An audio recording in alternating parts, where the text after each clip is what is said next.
ভাই, পৌর বিএনপি সংগ্রামী সভাপতি নাজিম ভাই সহ আমি সকলের নাম নিলাম না, আজান হবে এখনই। সবাই উপস্থিত রয়েছেন আমার সামনে, আমার প্রিয় মানুষগুলো, সকলকে জানাই আমার পক্ষ থেকে সালাম এবং দলীয়ভাবে সালাম জানাই। আপনারা জানেন যে যে নেত্রীর আজকে আমরা দোয়া অনুষ্ঠান করছি, উনি বাংলাদেশের সবচেয়ে নির্যাতিত পরিবারের একজন মানুষ। শহীদ রাষ্ট্রপতি জিয়াউর রহমান উনি ঘোষণার মধ্য দিয়ে দেশ স্বাধীন করেছেন, তখন বেগম খালেদা জিয়াকে ক্যান্টনমেন্টের মধ্যে রেখে যদি দেশ স্বাধীন না হতো তাহলে তার ফাঁসি হতো। 90 সালের আন্দোলনে অনেক নির্যাতিত হয়েছেন, পুলিশরা তাকে ধরে বেদর পিটিয়েছে, তাকে সে জেল খেটেছে। আর এই স্বৈরাচার আমলে তাকে মিথ্যা মামলা দিয়ে তাকে জেল খাটিয়েছে। তার 40 বছরের স্বামীর ভিটার থেকে তাকে বের করে দিয়েছে। এক কাপড়ে তার স্বামীর যে ভিটা, এই ভিটার থেকে তাকে বের করে দিয়েছে জোর করে। সেদিন সে জাতির উদ্দেশ্যে সে কান্নাকাটি করেছে। তিনি এখনো পর্যন্ত পরের বাড়িতে থাকেন। এই যে মারা গেলেন, পরের বাড়িতেই মারা গেলেন।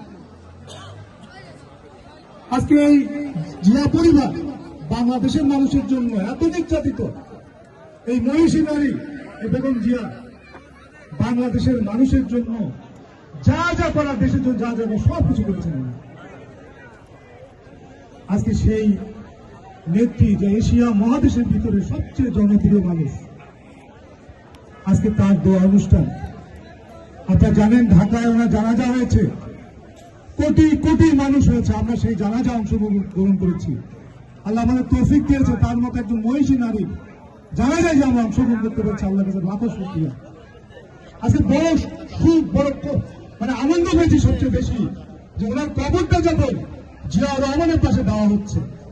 কারণ আল্লাহর এত নিয়ামত তার উপরে যে আজকে যদি শেখ হাসিনা থাকা অবস্থায় উনি মারা যেতেন, ওনার ঢাকায় কবর হতো না, ওনার ঢাকায় কবর দিত না।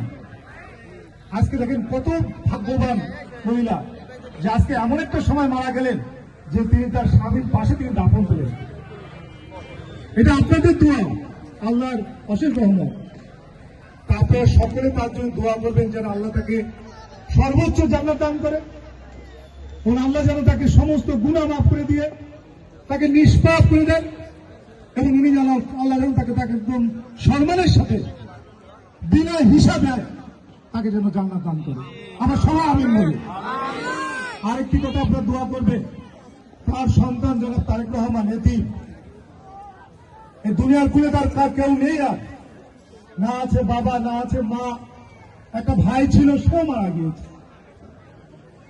উনি একটা এতিম মানুষ, এখন কেউ নেই ভদ্রলোকের। উনি 17 বছর বাইরে ছিল, উনি দেশে এসছেন। এই দেশের যে অশান্তি পরিবেশ, উনি আসার পর আপনারা বলেন শান্ত হয়েছে না দেশটা? উনি আসার পর শান্ত হয়েছে না দেশটা?